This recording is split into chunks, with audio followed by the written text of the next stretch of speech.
চলো চলো রেডি হয়ে গেছি। আর ওদিকে সুমনও ফোন করে ডাকলো তাড়াতাড়ি নিচে যেতে হবে। তো এদিকে ঘরটাও গোছানো কমপ্লিট, লাইটটা অফ করে নিচে নেমে যাব। কোথায় যাচ্ছি সঙ্গে থাকো, অবশ্যই জানাবো, আর তোমরা দেখতেও পাবে। তো এদিকে নিচে চলে এসেছি। দেখো এখানে 3টে ব্যাগ আছে, লালটা হচ্ছে সুমনের, আর ওই লাগেজটা হচ্ছে আমার, আর ওই সাদা ব্যাগটা দেখলে ওইটা হলো খাবার দাবারের ব্যাগ। যেহেতু অনেকটা জার্নি, একটু খাবার দাবার ক্যারি করেছি। এদিকে আমরা রাস্তায় বেরিয়েছি, তো মাও আমাদের সঙ্গে এসেছে। আর মায়ের হাতে আমার টাইপডটা রয়েছে। বললাম যে সুমন গাড়ি বুক করেছে, ওই যে গাড়ি চলে এসেছে। এখানে মা আমাদের গাড়ি পর্যন্ত ছাড়তে এলো, বারণ করলাম আসতে হবে না, তাও সেই হাতে টাইপডটা নিয়ে ঘুরিয়ে ঘুরিয়ে গাড়ি পর্যন্ত এলো। আগের দিন মা আর বাবা গেছিলো মামার বাড়িতে, এবার বাইক নিয়েই গেছিলো। এবার বাড়ি ফেরার পথে বাইক থেকে পড়ে গিয়ে বাইকের সাইলেন্সারে মায়ের পাটা পুড়ে যায় অনেকটা, জানো তো। মায়ের শরীরটা ভালো নেই, আর মায়ের শরীর যেহেতু ভালো নেই, আমরা কি আর খুশি মনে ভালো মনে ঘুরতে যেতে পারি বলো। কিন্তু কি বলো তো, 2-3 মাস আগে ট্রেনের টিকিট কেটেছি ঠিকই, টিকিটটা ক্যান্সেল করতে আমাদের একটু কষ্ট হতো না, কারণ মাকে দেখভাল করার জন্য তো একটা মানুষের দরকার এই মুহূর্তে। তো মা বললো ছোট দিয়ে আসছে, টিকিট ক্যান্সেল করতে হবে না, তোমরা ঘুরে এসো। আর আমরা যাচ্ছি অনেকটা দূরে, এতটাই দূর যে সেখানে পৌঁছানোর আগে আমাদের বেশিরভাগ পেমেন্টটা না আগে থেকে ক্লিয়ার করতে হয়েছে। আমাদের ট্রেন ছিল বিকাল 3টেই, তো আমরা এখানে স্টেশনে চলে এসেছি, যাচ্ছি তিস্তা তোস্তা এক্সপ্রেসে। আর আমরা যে 10জন গ্রুপে যাচ্ছি, সবার মধ্যে আমরা 2জন আগে চলে এসেছি। মেঘলা মেঘলা ওয়েদার, বৃষ্টি হবে হয়তো, সেই জন্য একটু আগেই পৌঁছে গেছে। আর দেখো ট্রেনের এই মাথা থেকে হাঁটা শুরু করেছি, ওই মাথা পৌঁছাতেই পারছি না।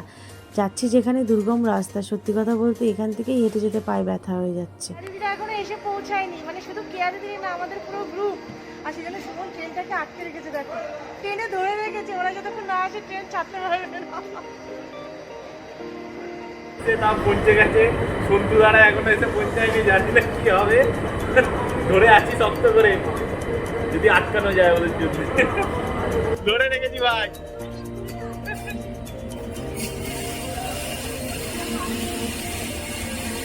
ফাইনালি এই তো আমাদের গ্রুপের মধ্যে কেউ আসতে পারেনি, শুধু কেয়া দিদি আর অর্ণিতা এসেছে।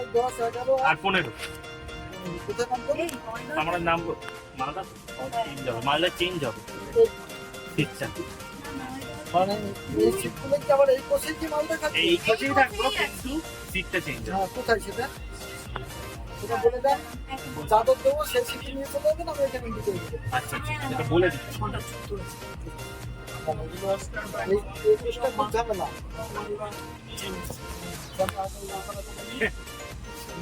কত 9, 10, 11, 15। হ্যাঁ তুমি মার আমলো কি আপনার দেবেন এনজিপি।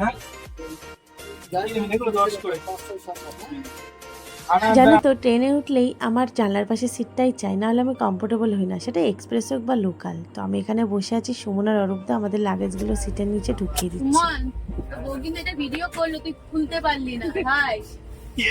মানে সুমন সিটটা নামাতে পারিনি, তো সেটা নিয়েই মজা হচ্ছে জানো তো। তাহলে চলো আজকের ভিডিওটা এই পর্যন্ত, দেখা হচ্ছে আমার গ্রুপের অন্য মেম্বারদের সঙ্গে নিয়ে নেক্সট ভিডিওতে। ততক্ষণ সবাই সুস্থ থেকো, ভালো থেকো। আর হ্যাঁ, ভিডিওটা ভালো লাগলে একটা লাইক, কমেন্ট, শেয়ার আর সাবস্ক্রাইব করতে ভুলো না কিন্তু।